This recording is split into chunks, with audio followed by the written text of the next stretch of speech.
Madrid, invierno de 2003. Una ola de asesinatos sin explicación paralizó la capital española. El responsable, un hombre al que la prensa bautizó como el asesino de la Baraja. Su nombre, Alfredo Galán Sotillo, un exmilitar que dejó tras de sí una estela de muerte y miedo. Este es el caso del asesino de la Baraja, uno de los criminales más temidos en la historia reciente de España. Su apodo surgió de un macabro detalle: las cartas que dejó junto a algunos de sus crímenes. Nacido el 22 de diciembre de 1977 en Puerto Llano, Ciudad Real, Alfredo Galán fue recordado como un joven introvertido, buen estudiante y disciplinado. Sirvió en el ejército español, participó en misiones en Bosnia y llegó a ser cabo primero. Pero sus fracasos académicos, en ascensos militares y un creciente desorden emocional, marcaron el inicio de su declive. Diagnosticado con neurosis y ansiedad, combinaba medicación con alcohol, un cóctel explosivo que lo acercó a la violencia. El inicio de los crímenes. La noche del 24 de enero de 2003 tiñó de sangre en Madrid. La primera víctima fue Juan Francisco Ledesma, portero de un edificio en la calle Alonso Cano, en el barrio de Chamberí. En el instante del ataque, se encontraba cumpliendo una de sus rutinas más tiernas: dar de cenar a su hijo de apenas 2 años. De pronto, la calma se rompió con un disparo seco.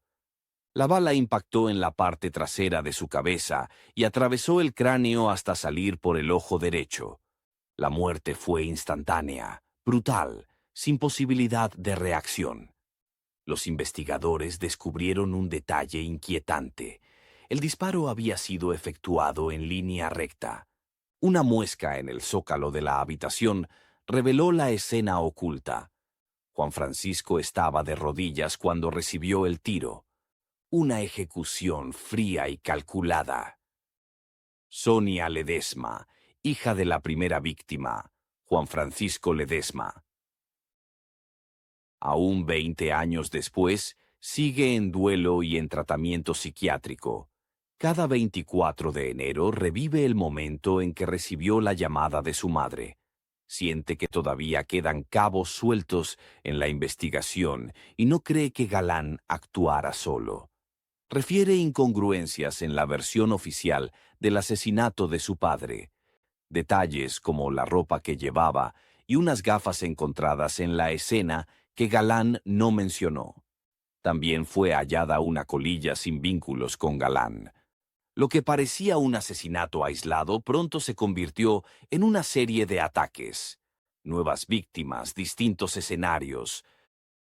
La firma del asesino, las cartas. El 5 de febrero de 2003, el asesino volvió a actuar. La primera víctima fue Juan Carlos Martín Estacio, un joven de 28 años. Esperaba en una parada de autobús, en el barrio madrileño de la Alameda de Osuna, cuando la muerte lo sorprendió sin previo aviso. El disparo fue certero, implacable, idéntico al del portero de Chamberí. El cuerpo de Juan Carlos quedó tendido en el suelo, con las mismas huellas de frialdad y violencia que ya caracterizaban al criminal. Pero esta vez, algo más quedó en la escena. Un naipe de la baraja española, un as de copas, colocado junto al cadáver.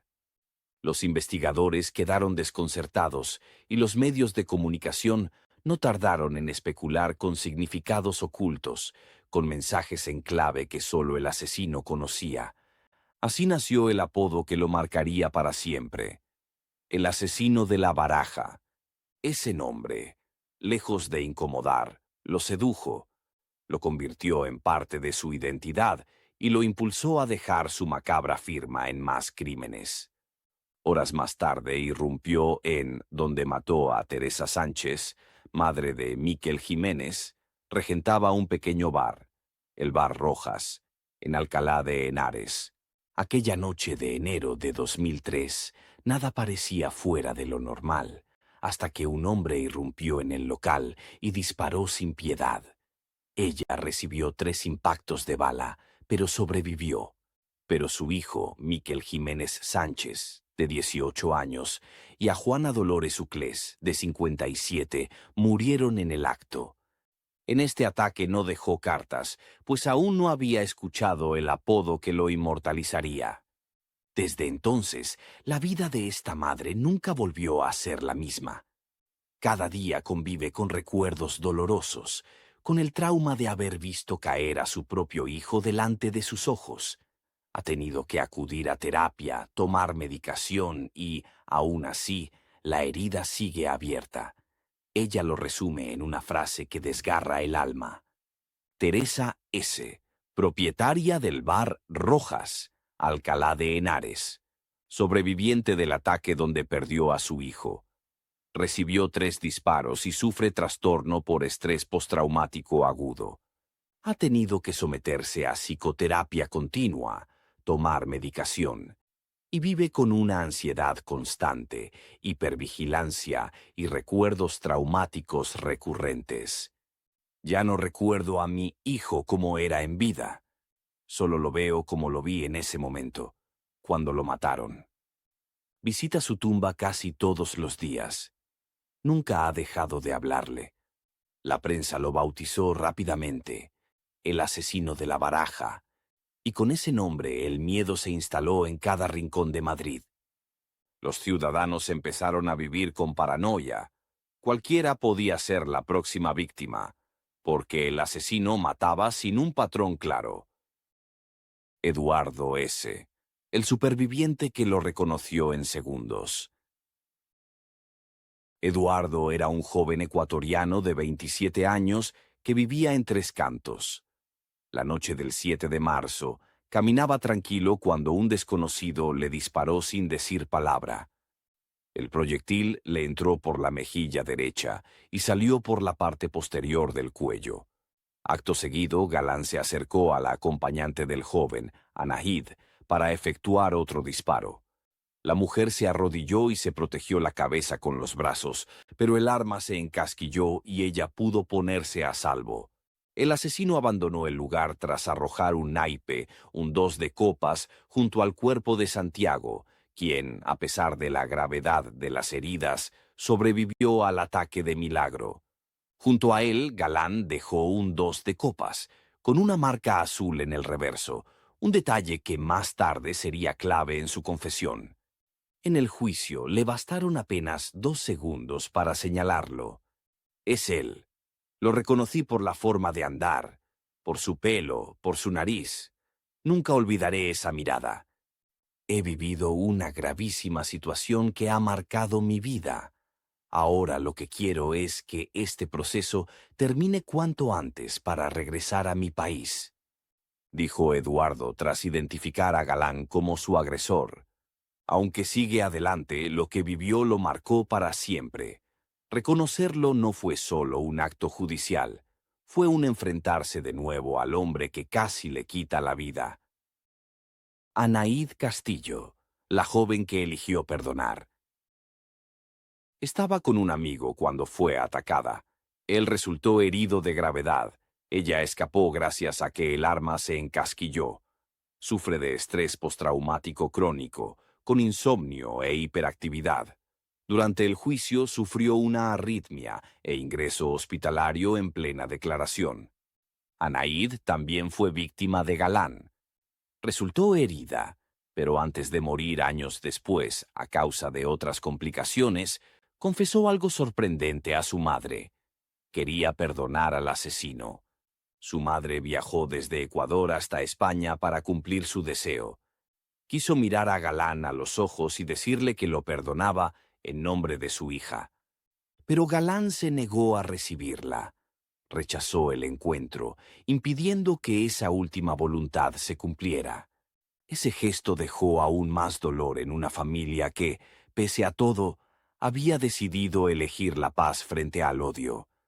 Su siguiente ataque, el 18 de marzo en Arganda del Rey, fue el más brutal. A un matrimonio de 40 años. El primero en ser disparado fue George, y a continuación su esposa, Doina Magda, sorprendida, se giró e intentó protegerse con el brazo. Galán le disparó 3 veces más. 2 de los proyectiles la alcanzaron en la cabeza desde una distancia de apenas 4 centímetros.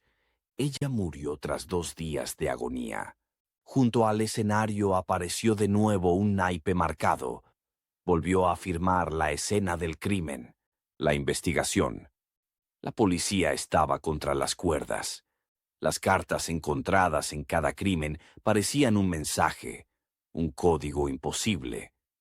¿Se trataba de un asesino en serie con un plan oculto o simplemente de alguien jugando con el terror? La confesión. El 3 de julio de 2003, bajo los efectos del alcohol, Galán se entregó en Puerto Llano. Confesó haber matado a 6 personas y herido a 3 más. Y lo dijo con una frialdad que heló la sangre de todos los presentes. Al principio no fue tomado en serio, pero pronto reveló un detalle que solo conocían los investigadores: los puntos azules en el reverso de los naipes, hallados en Tres Cantos y Arganda del Rey. Esa confesión lo convirtió en el principal sospechoso y terminó con su carrera criminal. Tras meses de investigación, todas las pistas apuntaban a un hombre: Alfredo Galán Sotillo, un exmilitar con experiencia en Bosnia. Un hombre frío, entrenado en el uso de las armas, y que parecía no sentir remordimiento alguno. Tras ser corroborado este dato con la central de la Brigada de Homicidios, se procedió a su detención, traslado a Madrid y puesta a disposición judicial. El arma homicida fue una Tokarev TT-33 del calibre 7.62, que según su declaración, había tirado a un vertedero de la localidad antes de entregarse. El juicio de Alfredo Galán Sotillo. El 30 de junio de 2005 comenzó en Madrid el juicio contra Alfredo Galán Sotillo, conocido por todos como el asesino de la Baraja. La expectación mediática era enorme. Cámaras, periodistas y familiares de las víctimas abarrotaron la audiencia provincial. Durante las primeras sesiones, Galán se mostró frío, distante, casi inexpresivo. Respondía a las preguntas con calma, sin alterarse. Sin embargo, lo más sorprendente fue su constante cambio de versiones. Primero admitió todos los crímenes. Después afirmó que había sido obligado a confesar por amenazas de un supuesto neonazi. Más tarde negó incluso haber tenido en su poder el arma homicida. Estas contradicciones desconcertaron a la sala, pero reforzaron la imagen de un hombre manipulador y calculador. Los fiscales presentaron pruebas contundentes. La pistola Tokarev, calibre 7,62, procedente de Bosnia. Los casquillos hallados en varias escenas del crimen, la ropa utilizada y sobre todo los testimonios de los supervivientes. Una de las víctimas, Teresa Sánchez, la dueña del bar Rojas, relató cómo aquel hombre entró sin decir palabra y disparó a quemarropa, dejándola malherida. También declaró Anaíd, la joven que se salvó en Tres Cantos, porque el arma se encasquilló justo cuando Galán apuntaba a su cabeza. Otro detalle clave fue el de los naipes. Los investigadores confirmaron que en el reverso de las cartas, halladas junto a 2 víctimas, había un punto azul marcado con rotulador. Un dato que nunca salió a la prensa y que solo conocía el propio asesino. Este hecho dio absoluta credibilidad a su confesión inicial. El tribunal escuchó también a los peritos forenses, quienes descartaron que Galán sufriera una enfermedad mental grave. Sí padecía ansiedad y neurosis, pero no hasta el punto de anular su voluntad o su capacidad de distinguir entre el bien y el mal. Por eso, el atenuante de trastorno psicológico fue rechazado. Finalmente, el 5 de septiembre de 2005, la Audiencia Provincial dictó sentencia. Alfredo Galán Sotillo fue condenado a 142 años y 3 meses de prisión por 6 asesinatos consumados y 3 en grado de tentativa.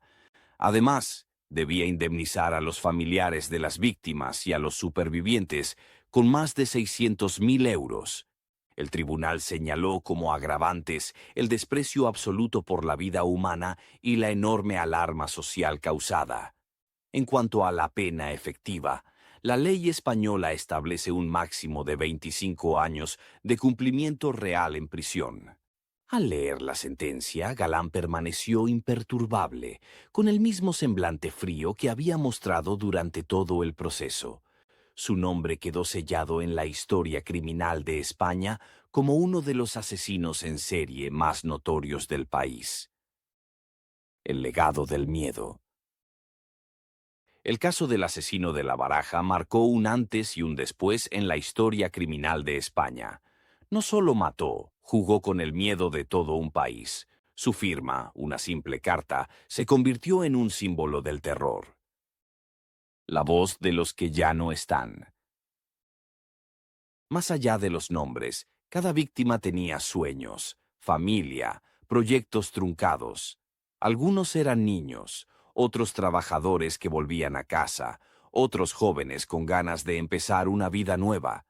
Sus historias nos recuerdan que detrás de cada titular y cada número de muertos hay vidas que ya no podrán contarse. El caso de Alfredo Galán Sotillo sigue siendo uno de los más recordados de la crónica negra en España. Un asesino frío, calculador, que convirtió una baraja en símbolo de terror.